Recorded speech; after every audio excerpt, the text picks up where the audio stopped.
That's what you're dealing with here. You're not dealing with pride. There's no pride here. There's more pride out on that friggin' prairie than there is in San Luis, I can promise you that. Now, these people run their mouth about how water is life and the land and blah, blah, blah. But when they're out there dumping their old couches out on somebody's property out there, you know. Right, they've definitely pointed the blame at just about everybody, and they have this philosophy of punish the whole instead of deal with the problem and not actually where the trash is coming from. But let me ask you this, and we can go over more when I meet you too. We could talk more about this, but what would be a proactive way to push back, not just to secure our freedoms that we already have, but ways that things could be better? I know that there's talks of maybe building a website that would provide accurate information for the newcomer.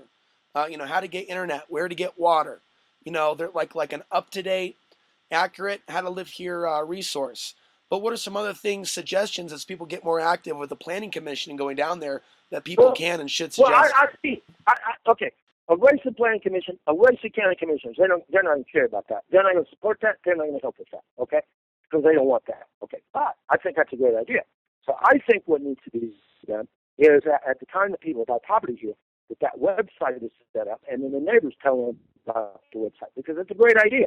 Because, like, if you call me up, if Chloe says to me, we're ready to put in our septic system, I'll say, okay, we'll go talk to this guy, and he'll bring a backhoe over, and then go down to Joe Silva down in Taos, and they'll bring up a septic tank for $1,000.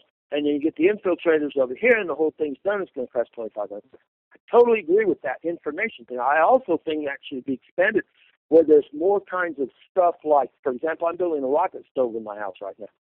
And somebody should say, hey, we want to build a rocket stove. I say, hey, go over to Mike's house, and he'll show you how he built it in the house and everything.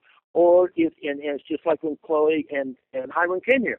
I said, come up to my house. I'll show you how I did my electrical. I'll show you how I did my water. I'll show you how I did everything. Now, I'm not saying this is the right way to do it. I'm saying this is the way I did it, and this is what works for me. It works good for me. Now, if you do something that's better and you figure out a better way, for God's sake, tell me, because I can always learn. I buy the 16 cords of wood. It costs $875. I buy that every year. I go to people and I say, look, if you want to come over and cut off that pile of wood, you can take a cord at a time, because I know you don't have the $875. And you just pay me like would you buy 16 cords of wood and $875, whatever that number comes out to you, that's how much cord of wood will cost you. You just come over, bring a chainsaw, cut it up, boom, boom, boom. And then that way you won't have to pay for the whole big deal. So you're right. I totally agree with that. And how to get the word out to people where resources are, how to build a rocket stove, how to build a can wall, how to use fast wall instead of stucco, how to build a cordwood house. I've got a yurt over here, okay? I'm totally, I do anything I can to help within that kind of situation.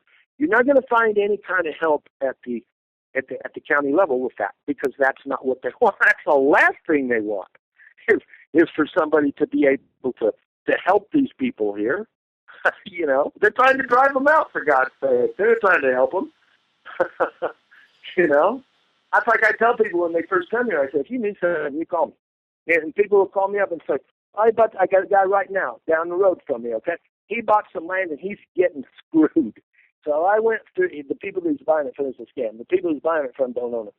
So I went through and dug up all the records and took them to him. I said, look, Bob, these people don't own this land. Get your money back. And he's running the illusion theory, right? Well, maybe they're going to do something. No, they're not. They're screwing you, Bob. They're screwing you. I've seen it happen, and you're getting screwed. I said, listen, here's the deal. When the county comes and kicks you off this property, or when the owner comes and kicks you off this property, you can bring your motorhome up to my house and stay up there. Okay? Because you're going to get kicked off this property. Either the county's going to do it or the owner's going to do it. I came across a scammer on Craigslist advertising in Pueblo Craigslist.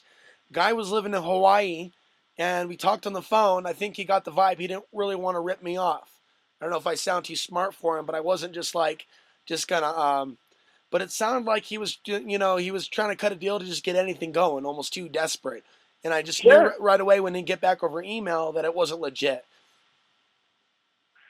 Yeah, people got to watch out. When I put my deal on eBay, I put it in there. I said, look, here's the deal. Here's how to get on the assessor's website. get on the assessor website, call the assessor, call the treasurer, and ask them, number one, who owns this property, and number two, are the taxes paid? At least get that information. If you're dealing with somebody like me or anybody that's selling you land, the number one question you say is, what's the fucking parcel number? And if that person says, well, I don't know that, click, hang up.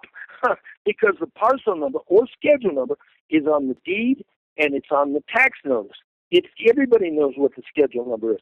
And if the person that is selling it won't give you the parcel number or the schedule number, boom, he don't own that property. He's screwing you. That's exactly what happened to this buddy of mine, Bob. I said, Bob, what's the parcel number? Oh, I don't know. They didn't send it to you? No. What's the legal description? Oh, I don't know. What they did? Well, they sent me a map and said, this is it. And I'm like, but. So I went on and looked on the GIS thing, figured out what the parcel number was. Then I went into the website, looked at that parcel number, and found out that's owned by Great American Properties, and there's $5,000 of back taxes on that property. Boom! You're fucked, buddy! But what the hell? You're a nice guy. You can come up and live with me. I don't care. What the hell do I care? I got 2 out of 3 dogs, and you're a pretty good guy, you know. I mean, you don't look like you can drink up all my beer.